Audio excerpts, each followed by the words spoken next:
Bonjour, je m'appelle Dr Ferdinand Birigui, enseignant-chercheur à l'Université du Burundi.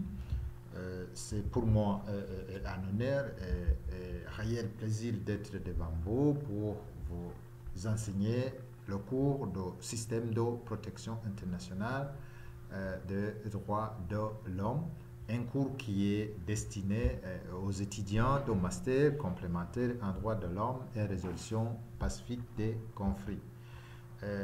Permettez-moi de prendre quelques minutes juste pour vous présenter les objectifs pédagogiques du cours, mais aussi circonscrire en quelque sorte son contenu. En termes d'objectifs pédagogiques, le cours vise à développer des connaissances sur les systèmes internationaux et régionaux de protection des droits de l'homme. Et à la fin du cours, vous serez à mesure d'identifier les différents instruments juridiques de protection internationale des droits de l'homme, ainsi que les mécanismes institutionnels et juridictionnels qui leur sont associés. Vous serez également à mesure d'expliquer les mécanismes conventionnels de sauvegarde et de contrôle des droits de l'homme institués au niveau universel et régional. Et troisièmement, vous serez à mesure d'expliquer les mécanismes extra-conventionnels de sauvegarde et contrôle des droits de l'homme institués au sein de l'ONU et de ses institutions spécialisées comme l'Organisation internationale du travail et l'UNESCO.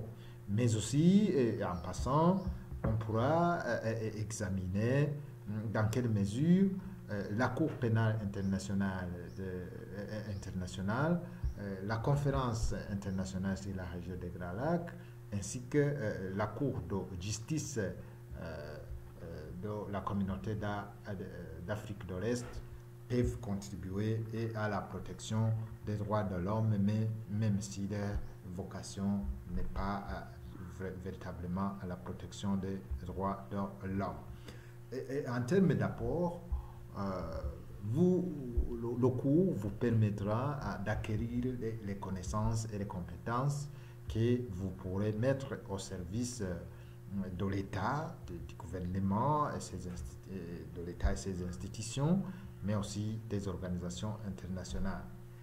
La participation à ce cours est donc très indispensable pour vous tous qui s'intéressent à la chose internationale et aspirent par conséquent à l'exercice des professions de conseiller de prince, conseiller des gouvernements et en matière de droits de l'homme ou bien des institutions internationales en matière de droits de l'homme, mais aussi d'experts tout simplement en droits de l'homme.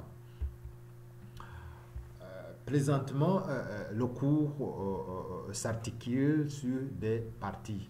Donc, la première partie est consacrée au système universel de protection des droits de l'homme et son contenu se polarise autour de deux chapitres, dont le premier sur les mécanismes conventionnels et le deuxième sur les mécanismes extra-conventionnels. La deuxième partie, quant à elle, se focalise sur les systèmes régionaux de protection des droits de l'homme et son contenu se structure sur les systèmes, sur quatre chapitres plutôt, dont le premier sur le système européen, le deuxième sur le système interaméricain, le troisième sur le système africain et le dernier sur les systèmes asiatiques et arabo-musulmans. Concernant la mise en œuvre et l'évaluation du cours, je me permets de vous préciser que le constructivisme est au cœur de notre démarche pédagogique. C'est-à-dire que vous êtes, en tant qu'apprenant, au centre de l'apprentissage. Donc, vous serez constamment exhorté à effectuer les travaux individuels ou en groupe sous forme de devoirs ou d'exposés sur des sujets en rapport avec le cours quitte à remettre des rapports écrits qui seront notés, ou vous serez appelé à faire des commentaires sur les lectures de documents que nous pourrons vous proposer. S'agissant des thématiques qui seront au menu des devoirs ou des exposés, nous avons retenu les thèmes suivants. Le premier porte sur le principe de l'épuisement des voies de recours avant le voie de recours interne avant les procédures internationales relatives aux droits de l'homme. Le principe non bis in idem dans les procédures internationales relatives aux droits de l'homme, c'est le deuxième thème. Le principe de confidentialité dans les procédures internationales relatives aux droits de l'homme, c'est le troisième thème. Le thème suivant porte sur les mesures conservatoires comme mode de règlement des contestations relatives aux droits de l'homme.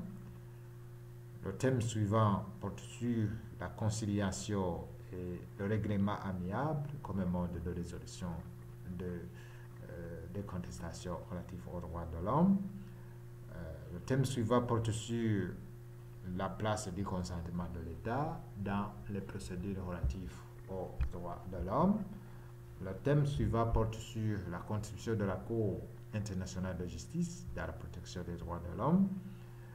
Le suivant porte sur la contribution de la Cour pénale internationale dans la protection des droits de l'homme. Le suivant sur la contribution de la Conférence internationale sur la région des Grands Lacs dans la protection des droits de l'homme. Et enfin, le dernier thème sur la contribution de la Cour de justice de la communauté de l'Afrique de l'Est dans la protection des droits de l'homme. Et à la fin du cours, il y aura bien sûr un examen écrit, soit sous forme de dissertation, suivant les consignes qu'on va vous donner, ou de questions ouvertes de compréhension du cours. Mais sachez également que vous aurez à faire des interrogations systématiques à la fin ou tout au long de chaque chapitre. Et pour faciliter l'assimilation du cours, une bibliothèque virtuelle rassemblera les ressources pertinentes, à savoir les instruments juridiques, la jurisprudence, la doctrine et certaines vidéos est mise à votre disposition dès le début du cours. Mais vous êtes également encouragé à exploiter les ressources documentaires disponibles dans la bibliothèque physique de l'Université du Burundi. Nous vous souhaitons un bon voyage intellectuel avec nous, tout en espérant que vous allez aimer ce cours et à bientôt.